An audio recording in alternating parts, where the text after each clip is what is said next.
Thank you for joining us today. My name is Amanda Holbrook. I'm with Specialized IRA Services, so I'm kind of the nerd of the group here, but I promise I will make this exciting, even though it's regulated by, IRS, all that fun stuff. I promise to make it just uber exciting for you, okay? So before we get started, I wanted to ask you guys just a general question. So what is your definition of retirement? Go ahead and shout it out. This is an intimate enough group, you don't have to be formal. The fact that I'm mic'd up, it's just for the camera. I'm loud and proud. So what's your definition of retirement? Financial independence. Very good. Freedom. Time and freedom. Very good. Vacations. Toes in the sand, right? Boat in the Bahamas. Okay. So all of these are very good, strong answers. So if I said my definition of retirement is protecting and preserving your principal so that you're generating enough cash flow so you can do what you want, when you want, with whom you want, would that also equal your definitions? Everybody agree that's kind of their whole goal of being on the hamster wheel? Okay, very good. So that's what we're going to talk about today. I'm going to show you some of the things that are kind of getting in your way. I'm going to show them how to get out of your way. And then I'm going to show you exactly the solution, how to get there in a tax-sheltered form. So before I get to the fun stuff about self-directed IRAs, I have to throw out my disclosure. So, disclosure, this is educational purposes only. I am not a CPA like Miss Jessie here. Always consult your tax professional or the legal members of your financial team. This is not meant to be endorsed or replicated. We cannot endorse or recommend any specific investment or investment sponsor. Okay, so now that's out of the way. So there are, if you cannot read my handwriting, you just let me know. I'm a visual person, so if I sit here and talk with my hands, this gets annoying, just let me know. 3 things getting in your way. Does anybody know what those 3 things are? Taxes. That's one of them. So the first one, so tax is going to go down here. The first one, uncertainty and unpredictability. Will we all agree that's a challenge? What are we all conditioned to invest our money in our first job? They give us this, oh, I get a 401k as part of my benefit plan. What do they tell you to get into? Stocks, bonds, mutual funds, right? Okay, so unpredictability. 2, when you get into those stocks, bonds, mutual funds, and these other types of accounts, are they free? They cost you money. They cost you a lot of money. They cost you more money than they should, on average. I've got the research to back that up. So we are going to say expensive loads and commish. Whoa, this board, sorry. I have about a 20-pound 6-month-old at home, so I must not know like my writing strength anymore. Okay, so starting with unpredictability. All right, so how many of you have invested in this? Well, first, how many of you have a retirement account? Raise your hand. Okay, how many of you have an IRA, so a personal retirement account?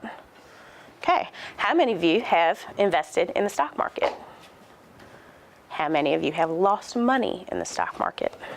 All right, so we all know the little sting. It doesn't feel good. That's the and then fill in the 4-letter word, okay? It's not a good feeling. Why did you lose that money in the stock market? Was it your fault?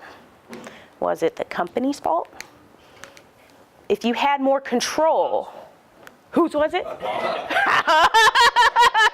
I don't touch that with a 10-foot pole, but you go right ahead. So that is one you can say. Now you made me lose my train of thought. Brandon? No, so my point being is if you had a little bit more control, you may have been able to hedge your bets. Okay, so if we're talking stocks, bonds, and mutual funds, what are we here for today? Real estate. You all get real estate. Okay, so I'm going to point out some just logical facts. Real estate. It is tangible, correct? All right. It will never be a zeroed asset, will it? Why? Even if a tornado comes around and wipes it off the face of the earth, that land will always be of value, correct? You can wake up after the morning bell, just like 2008, and lose everything, right? We've seen it happen. Okay, so there's ways to prevent that. 2, this is a beautiful one that I think gets overlooked a lot. It's insured. When you're talking about in a retirement account, how many things you can have in a retirement account that actually have an insurance policy on it? Talk about safety net, correct? Okay, so when we're talking the definition of retirement, what I just explained to you, you want something that's predictable, consistent, and secure. So if you have something that's secure, and it's predictable in its performance, and just like the properties that you're going to see today, it provides consistent monthly income. Dare I say, is that a good decision? Is that something you have a little bit more control over? Yes? Okay, so you kind of see where I'm going. It makes logical sense. So can we mark this one off? Yes? All right, bam. Expensive loads and commissions. Okay, so I'm going to paint this picture because this is always a fun little exercise. Okay, so investments cost money, right? Retirement accounts, they cost money. All right. Your investment property that you're going to purchase or that you have purchased, you know how much you paid for it, right? Okay. You know how much you paid for your own home, correct? You know how much you've paid for that gallon of gas or that nice car or the Hellcat that you picked up. But you know the price you paid, right? So my point is, the average American, okay, their largest asset in their life, first is typically their home. Second is their retirement account, okay? But ask yourself this too. So how many of you know down to the penny what you pay for your retirement accounts annually? Does anybody know? You don't, because they hide it. You know that real thin piece of paper you get once a year that we all say, oh yeah, I read it, but you really just throw it in the trash. That's where all of that stuff is legally hidden. Yeah, but there's front-end loads and commissions that are hidden from you. So no one really knows. I will share with you what the averages are. So there's something called the ICI. They report the average cost of, if anybody wants to fact check or Google, the average cost of retirement accounts and investments across the country.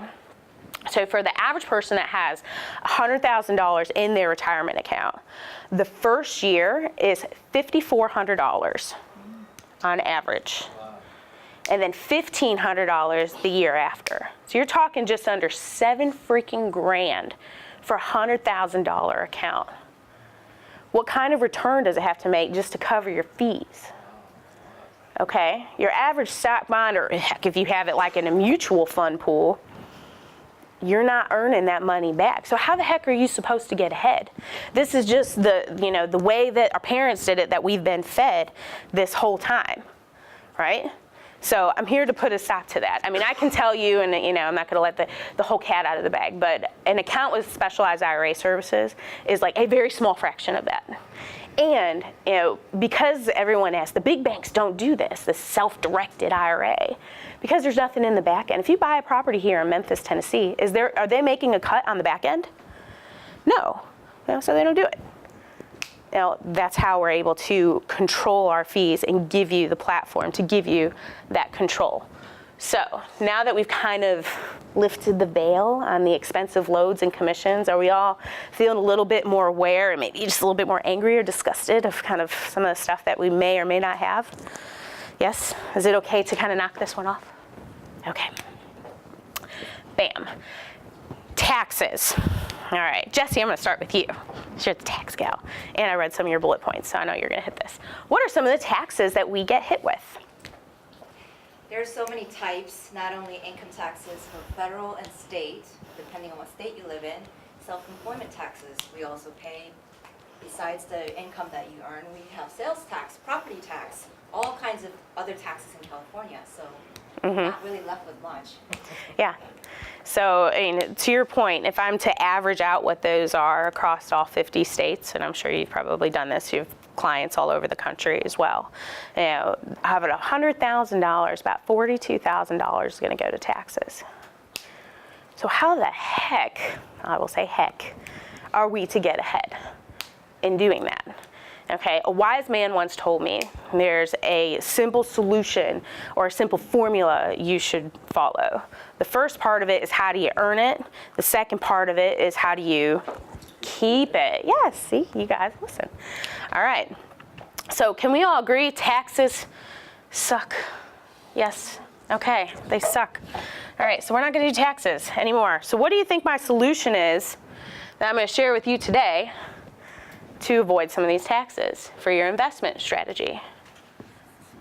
SDIRAs. What does that stand for? Self-directed IRA. And in a self-directed IRA, who is making the decisions? Am I making the decisions? Are you making the decisions?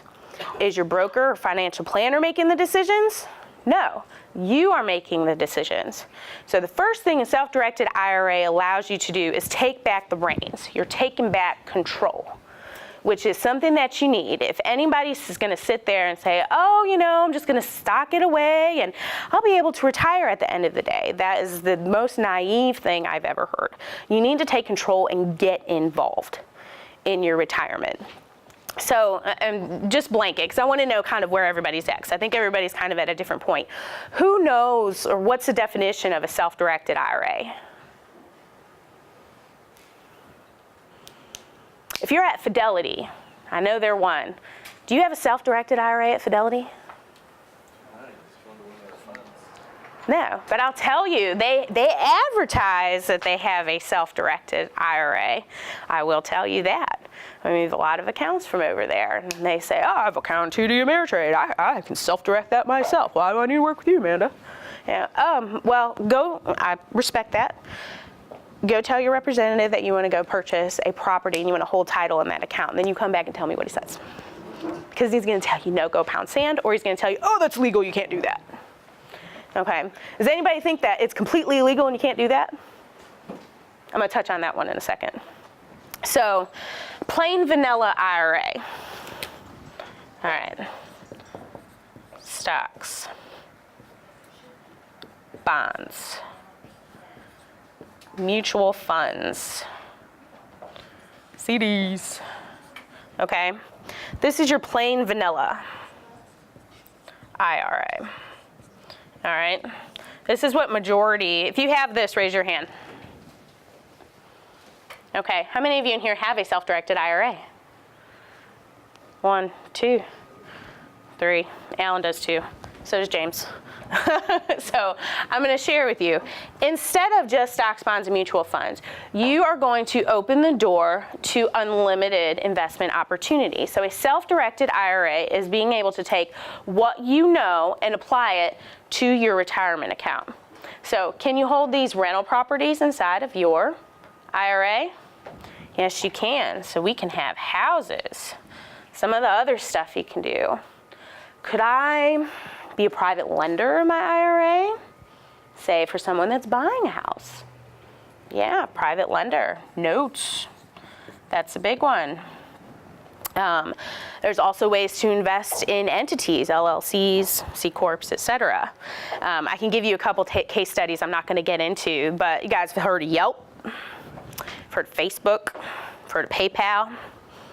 All right, if you do a little bit of research, you'll see some of the amasses and the original shares were purchased by those like Levention and Peter Thiel inside of their Roth accounts that are now worth $95 million and up. Okay? Doesn't that make you kind of sick? But there are things, my point is there are things around you. So I'm from Ohio, okay? You know, just to give you some other non-traditional type of stuff. I know, who here is from Texas? I know we had a couple from Dallas. I went to school in Dallas. You went to school in Dallas, okay. So, well, I'll give you an example, because I see this in Ohio. They raise and breed cattle, okay? There's a lot of cows That's something you can do inside of an IRA, believe it or not. You can hold car notes inside of an IRA. There are certain lists that you can't do, like collectibles, alcohol, antiques. It's like listed in the IRS. So before I kind of go on, do anybody think like, man, this girl's on it. You can't do this inside of a retirement account? Do I have anybody that thinks that you cannot do this? Like you've never heard of it? This is just blowing smoke? Okay, so and Jesse will probably touch on this too. It's IRS. The IRS says this. If you want to fact check it, go irs.gov, retirement accounts, FAQs. So it says right in there that trustees, so specialized IRA services falls under that, are not required to offer real estate as an option. And they're just not required. It is totally permissible, but they are not required. So just like any rules, here are the lanes. You can't go outside the lanes, that's illegal. Now you're messing with the IRS, but you can confine and restrict the rules. Okay, so everybody follow kind of why that is, or why you may not have heard about that before. You with me? Okay, very good. So fun stuff in self-directed IRAs. So how does this work with real estate? So everybody kind of want to know that? Is that the itching, burning question, kind of where everybody's at? Just get to it? Is that what I hear? Okay. All right. I don't have, oh, I do have. Sorry, I'm getting myself all dirty here. All right. So let me walk you guys through. And this just helps visually, I've learned over the years. So don't mind my artistic ability. I can, believe it or not, paint, but my handwriting's, Okay. So shout out somewhere you have an IRA. Anybody in the room? What company? IRA services. Okay. Well, you don't count. You have a self-directed. But I'll take that too. We beat them. Wells Fargo. Wells Fargo. Okay. So Wells Fargo. Okay. They do not do self-directed. So how the heck do you get from here to a self-directed IRA with, and this is not your sister, this is specialized IRA services, not your sis. Okay, so this is self-directed IRA. How does that happen? Also, I also want to note right here, so self-directed IRA, so you have a traditional IRA over here, is that correct? Okay, so you can move it over to a traditional IRA over here on a self-directed platform. The gates are open to do real estate. You could also move it to a SEP or a simple. Or if you have a company that you have no W-2 employees, you can do a solo 401k, which is one I'm going to get a little bit more in depth because that's the bee's knees of these accounts, I'm going to tell you.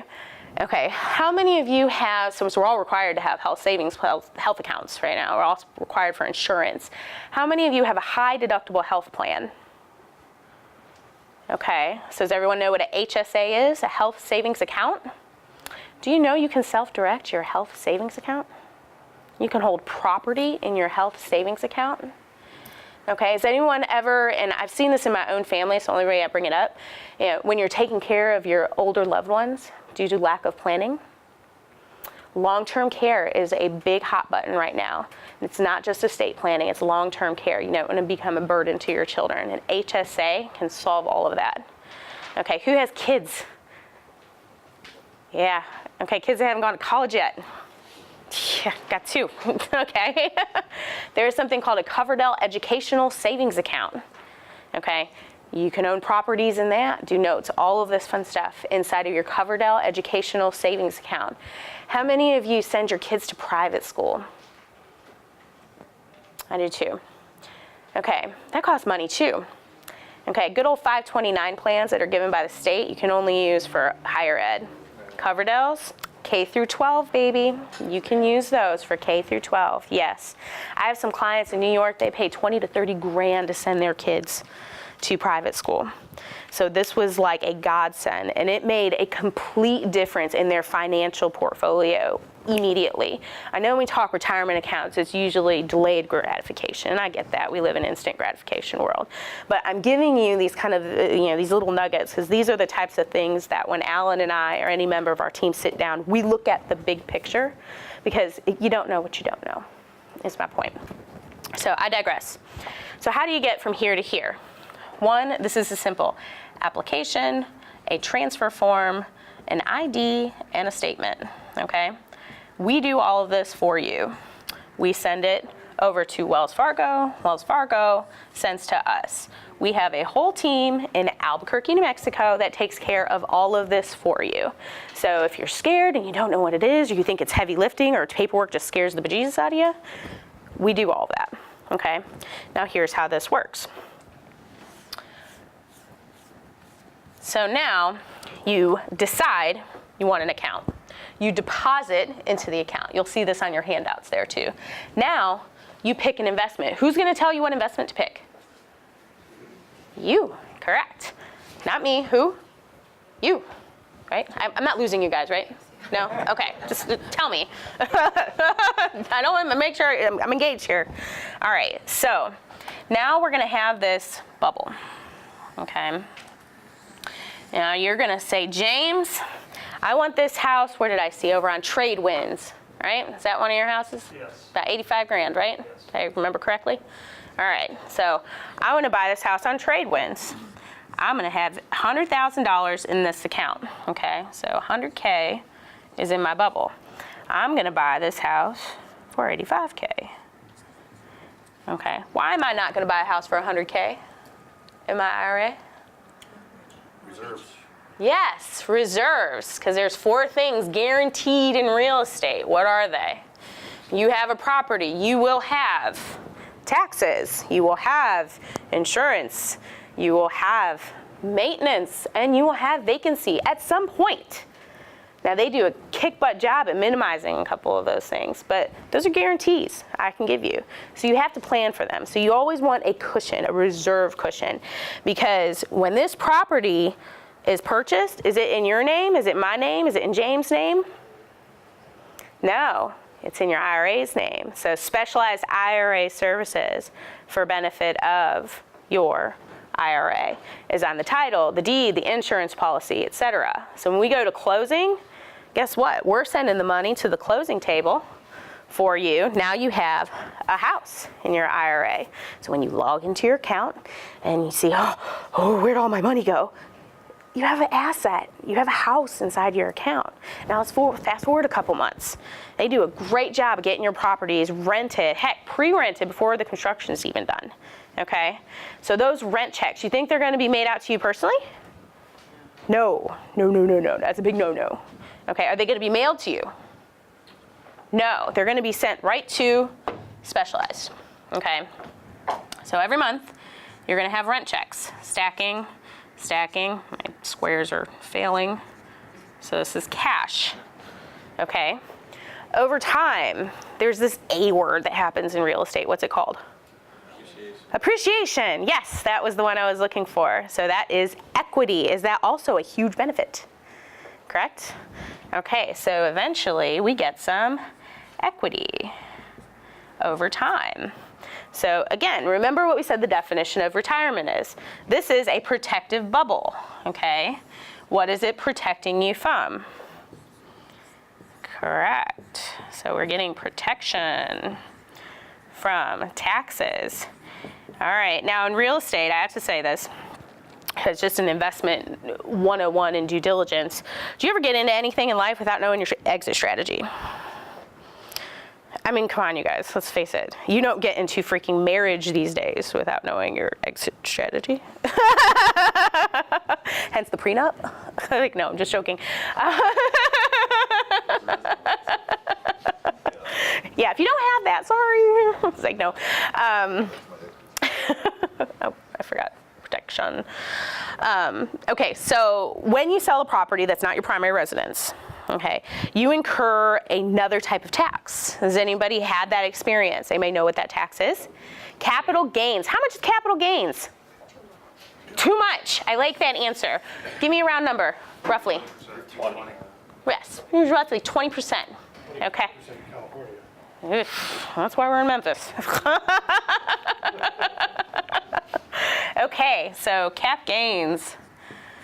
So is everybody gonna know kind of where I'm going with this? What happens when I sell this property that I bought for 85 and I sell it for 185? I pay no capital gains. That is 100% profit going back to my bubble. So you just put 20% profit back into your account. Now remember when we did the $100,000 example? You make $100,000, about 40 something of it is going to taxes. You just put that back into your pocket. So you can see where this is making sense. So it gives you protection. This is coming month after month after month. You have, what's your average lease again? 2.75 years. 2.75 years. Is that consistent? Consistent cash flow? Does everybody agree? All right, so we are now consistent. Dare I say this is insured as well? Is that security? Secure? You feel secure? Or do you feel more secure back in the stock market? No, security, okay. We've achieved our goal, okay? Doing all of this tax sheltered, tax free even. And do you want to pay less taxes or do you want to pay less taxes? Yes or yes? Yes. Okay, thank you.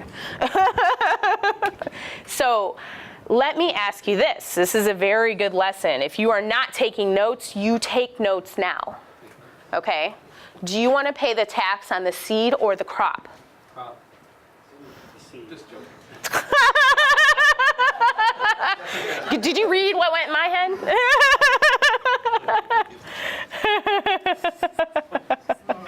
Okay, so seed versus crop. Okay, here's what I mean by this. A tax deferred account. How many have a tax deferred account? That would be a traditional, a SEP, or a 401k.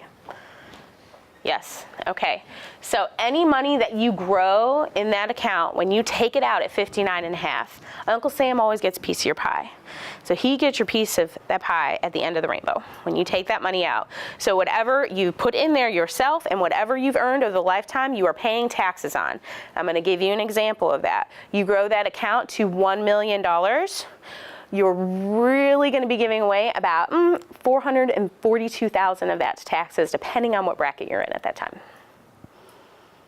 Okay, now you guys see why I have you taking notes now? Because here, this is called a Roth. Okay, you put the money in the Roth that you have already paid taxes on, so something from your savings account, etc. Okay, you put $5,500 in a year, $6,500 if you are over 50. Now this is income limited. If you are rolling in it and making a little bit too much, I haven't been able to do a Roth IRA myself for a little while, there is a side step. There is a way everyone can have a Roth IRA. If you want to know that secret, you come see us if you are in that boat. But the point is here, my 5-year-old has a Roth IRA. When I say everyone needs a Roth IRA, you just heard the $100,000 example. Now, if you were a baby boomer and you had everything in tax deferred, because that's the way your parents did it, you got screwed when you turned 59.5 because you had no tax diversification in your portfolio, none whatsoever. This right here is tax-free forever. So my daughter, I put $5,500 in her account at the Watt Bank. I started at age 1. Okay, if I never put another dime in that account and it grew 10% on average till she's 59.5, that's over $2 million tax-free. And guess what else? Does Uncle Sam, he got his piece of the pie at the beginning, is he ever gonna come knocking on your door saying you gotta take money out of this account? Your tax deferred ones he does when you turn 70.5. It's called RMD. In this, they never do. Okay, so if Uncle Sam, now let's think of the children's children now. Okay, this is a generational IRA. So that $1 million account is going to go to her children's children, go to my children's children, because they're never forced to take it out. They can inherit it, they can continue to invest in it, because are we protecting the principal or are we spending the principal? We're protecting it, and we're generating enough income to sustain the lifestyle. So heaven forbid I go before then.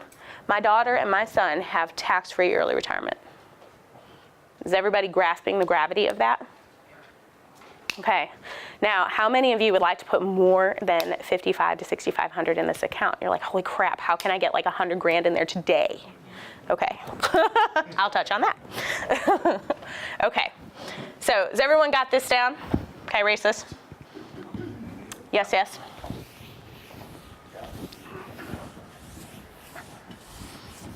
Okay, so you know what I never told you guys. How the heck am I qualified to talk to you about this? Do any of you know?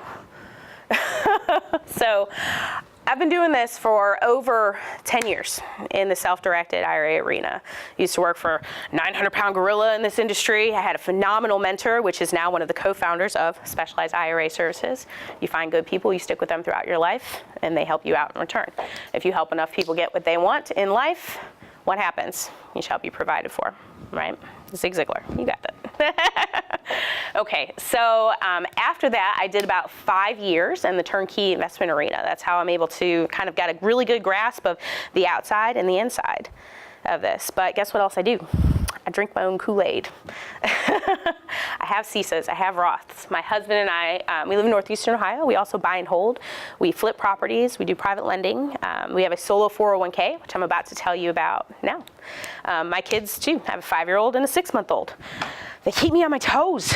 I realize I love what I do, but just like you, I want to retire. I want to put my toes in the sand. You guys know the song I'm referring to?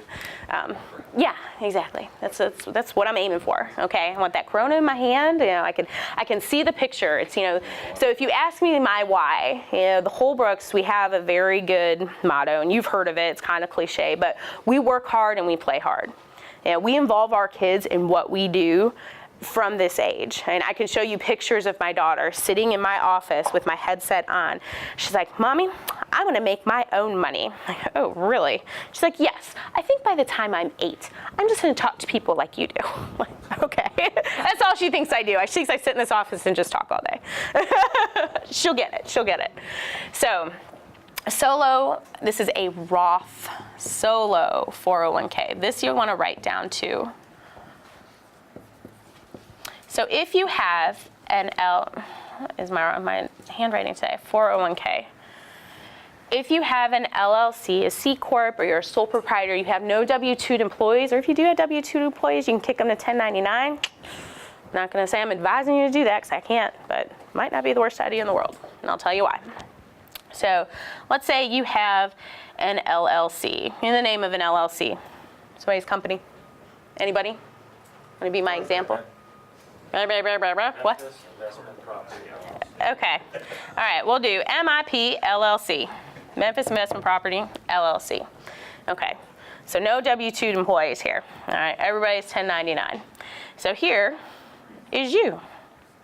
Now this was developed for the entrepreneur. Why should the people that work in corporate America and the Fortune 500 companies be the only ones that could take advantage of the maximum contribution limits for a 401k? The entrepreneur should be able to get the same advantage because what are we doing? We're living the American dream. All right. So here you wear 2 hats. Okay.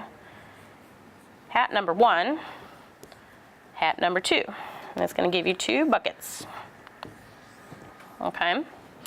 Hat number 1, you are the employer. What do you want as an employer when it comes to tax time? Do you want to claim all the income in the world? Or would you claim a little bit less income, pay a little bit less taxes? Okay, so this is all tax deferred.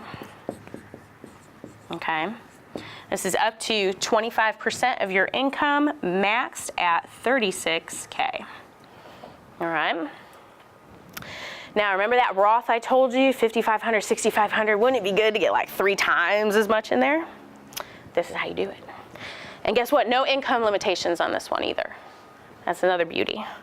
So this is the Roth bucket or component, if you want to be technical, but Roth. If you are under 50, you can do $18,000.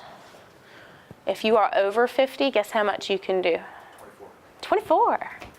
It's homework. I like it. All right. Does that apply to passive income as well? Is that so you can invest this in passive assets? Is that your question? Right. Absolutely.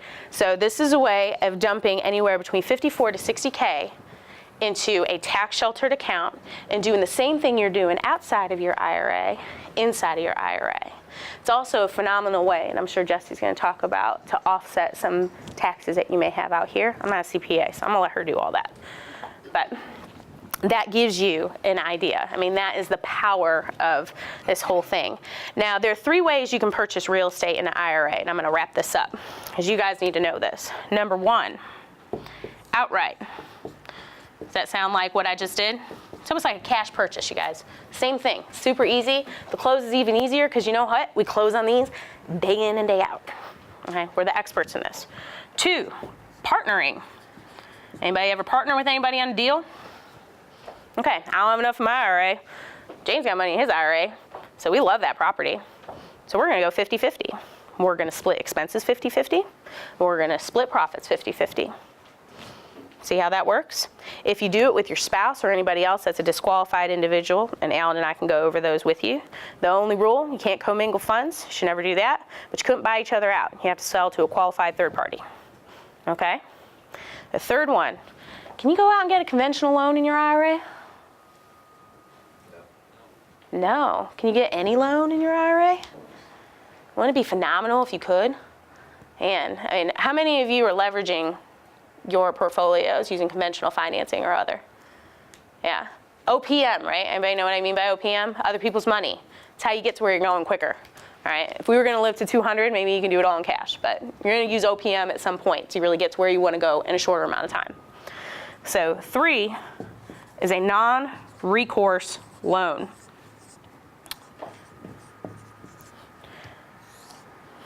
Where the heck do you get one of those? You go to Wells Fargo, you ask them you want a non-recourse loan, what do you think they're going to tell you? Pound sand. We don't do that. That's legal. We ain't going to underwrite that. What are you talking about? We want everything. We want your DNA swab, you know, promises to your firstborn's income till they're 50. You know, what do you mean? You're not going to live there? Okay, so there are institutions that do offer non-recourse loans or one-off private lenders. Now, James and his team have a great one here actually in Memphis that offers non-recourse loans. Now, a non-recourse loan by definition is that if you default on the property, you're not guaranteeing that loan. So the only thing they can come after is the property itself and any equity in it. Does everybody follow that? So you know the saying, you sign your life away on the dotted line when you get a loan, okay? That's because it goes on your FICO, goes on your credit, you know, they can come after you. In this case, you are completely protected. It's not even reported on your FICO. Now, you know, typically most lenders, they're gonna look at your FICO and look at your income, et cetera, because they wanna make sure they're doing business with good people, okay? But to be honest, they don't really care about your profile other than that, because they're looking at the asset. It's an asset-based loan, okay? So now, is the risk on you or is the risk on the lender? Lender, okay. So you think the terms are 80-20 and, you know, 4 to 5%? No, they're not. They're not. So you're usually looking about, you know, 45, 50% down. I've seen anywhere between, you know, 7 to 12%. Now, why the heck would somebody want to do that? That's usually the knee-jerk reaction. Anybody had that reaction? I ain't never going to pay, you know, freaking 8 to 12% in my IRA. What are you talking about, Amanda? Okay, this is why you would want to do that. I'm going to give you an example. So if you have a $100,000 account and it's a 15-year loan, so terms are usually about anywhere from 10 to 15 years, okay? You don't want to hold them for 30. You want to pay them down sooner, okay? So you buy one property cash for $100,000 and you hold that. Let's put everything constant, a vacuum tube, no appreciation, no rental increases for maintenance vacancy, okay? Year 16, what do you have? You have a $100,000 house. Let's say it's earning 10%. Let's go round numbers, okay? Still earning 10%. You have one house, okay? So you got $12,000 a year, right? Now you want to do that again without leveraging. All right, so now you really saved up enough to get another house if all prices are the same, because you know prices aren't going to go up in 15 years, and you're going to do it again. So now if you were 30, you are now 60 years old. You have a whopping 2 properties with 24 grand. You going to retire on that? If you did it in a tax sheltered account, that's tax deferred only, you have even less. So here's where it makes sense. So the average, and I can show you these numbers because I said I'm a nerd, okay, but I won't share. So wouldn't it make more sense to do double down? So buy 2 properties, because I'm 33 years old. Am I living on that cash flow in the here and now? I can't touch it till I'm 59 and a half without getting slapped on the wrist by Uncle Sam, okay? So I'm gonna simply buy 2 properties, and that net cash flow, you know what I'm gonna do? I'm going to put it right down on the first loan until that first loan is paid off, and then I'm going to take all of that and put it down on the second loan. Anybody know who Dave Ramsey is? The debt snowball. This is taking that same philosophy and applying it to your investment strategy. Okay, and this all grows compounding in tax sheltered accounts, so there's power in that as well. I can show you some numbers. I'm not going to do it today, but I'll just give you the scenario of it. 35-year-old couple, they have $175,000 in their Roth 401k. They buy $300,000 homes, 50% down. Everybody with me? Okay, and they're going to rinse and repeat, rinse and repeat, rinse and repeat until they're 59 and a half. In doing so, holding all things constant, just as I did before, they will have $230,000 a year tax sheltered at 59 and a half. Okay, so is that powerful? Is that a heck of a lot better than unpredictability, spending too much and paying taxes? You have to have a mix of both. I'm not going to sit here and say, oh, everything needs to go into a self-directed IRA. That's not a portfolio, but this is one darn important piece of your portfolio in your retirement years. So if you look on your, if you look down here, I brought some goodies for you today. So if you turn these into Alan, here in the back, wave to me, Alan. This is Alan Brewski, all the way from Ohio here. He's a key account manager with us. I've got his info here. But fill this out. We have a great field guide to financial freedom. We also have, like for our newlyweds back there, we were talking last night, you guys need some Roth IRAs. Like, yeah, they're newlyweds, let's give them a round of applause. But they're, how old are you guys? 26.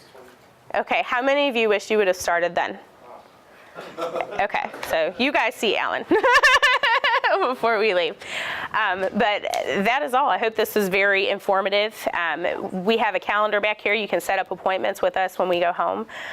If I have time, James, this is up to you, but any questions that you may or may not have that you think everyone would benefit from? Let's hear it for Amanda. All right.